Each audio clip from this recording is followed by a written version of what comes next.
प्रिय अभ्यर्थियों, मैं असीम श्रीवास्तव आप सभी का हार्दिक स्वागत करता हूं। अध्ययन अध्यापन की दुनिया में मेरे पास ठीक-ठाक अनुभव हासिल हो चुका है, या यूँ कहूँ कि इस क्षेत्र में काफ़ी समय से जुड़ा हुआ हूं और वर्तमान में पटना स्थित एक प्रतिष्ठित संस्थान में अध्यापन का कार्य कर भी रहा हूं। प्रिय मित्रों, मैं काफ़ी लंबे समय से इस मंच के माध्यम से आपसे जुड़ने की इच्छा कर रहा था। इसमें काफ़ी विलम्ब हुआ है, जिसके लिए कई कारण उत्तरदायी रहे हैं, लेकिन कुल मिलाकर मैं यही कह सकता हूं कि सब कुछ पूर्व निर्धारित है। प्रिय अभ्यर्थियों, इन दिनों मैंने अनुभव किया है कि जो आगामी बीपीएससी द्वारा आयोजित सिविल सेवा की 70वीं बैच की परीक्षा 30 सितंबर को होने वाली है, उसके लिए छात्रों के बीच, अभ्यर्थियों के बीच एक अजीब-सी घबराहट है। गंभीर विद्यार्थियों को भी मैंने देखा है कि वो पूछते हैं कि सर, अब समय कम बचा है, इसमें किस प्रकार तैयारी की जाए ताकि हमारा रिज़ल्ट हो, मैं मुख्य परीक्षा लिखूँ। तो मेरा ये वीडियो इसी विषय वस्तु पर है। मैं चाहता हूँ कि मैं अपने वीडियो के माध्यम से आपके तनाव को जितना अधिक से अधिक हो, उसको कम कर दूँ।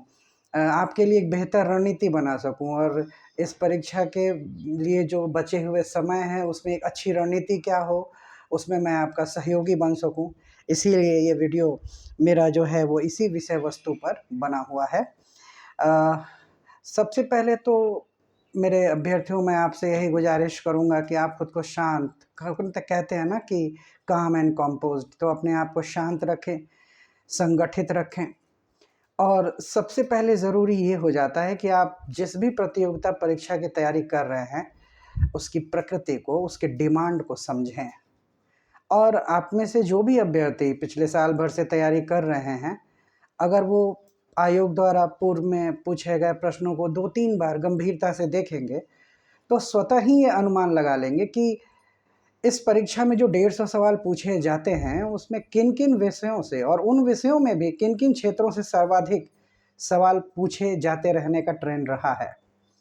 स्मार्ट तरीका यही होता है कि जिन विषयों पर और जिन विषयों के जिन क्षेत्र से ज़्यादा सवाल आते रहे हैं, अब हम अपने बचे हुए समय में उसी अनुरूप उन विषयों और उन विषयों के क्षेत्र विशेष भागों को महत्व दें।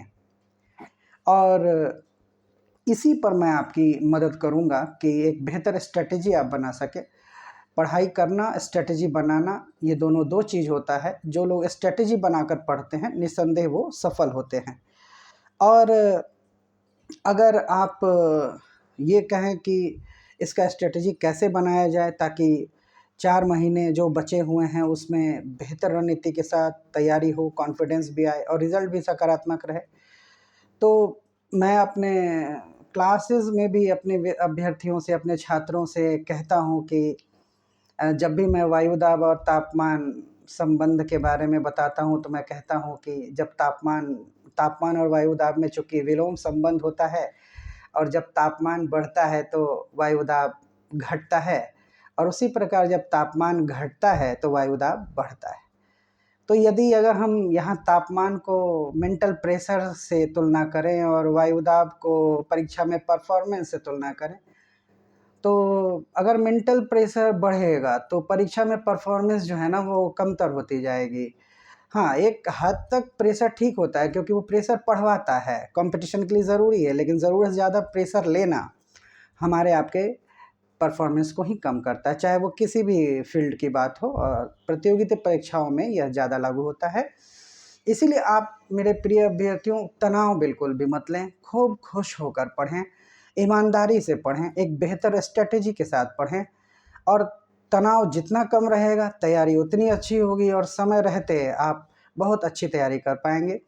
इसलिए मेरा जो अगला वीडियो होगा वो ट्रेंड एनालिसिस पर ही होगा, और किस प्रकार हम अपने समय को अच्छे से प्रबंधित करें और कितना समय किस विषय को दें और उस विषय में भी किस क्षेत्र को दें, मेरा वीडियो इसी पर रहेगा।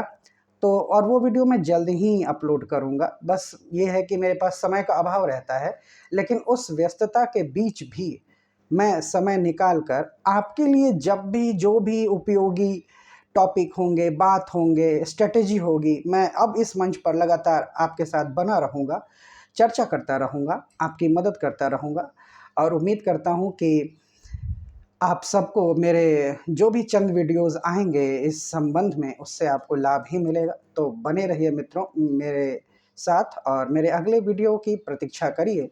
मैं जल्द ही एक बेहतर स्ट्रैटेजी के साथ आपके समक्ष आऊँगा। तब तक के लिए आप सभी का बहुत-बहुत धन्यवाद। Thank you so much.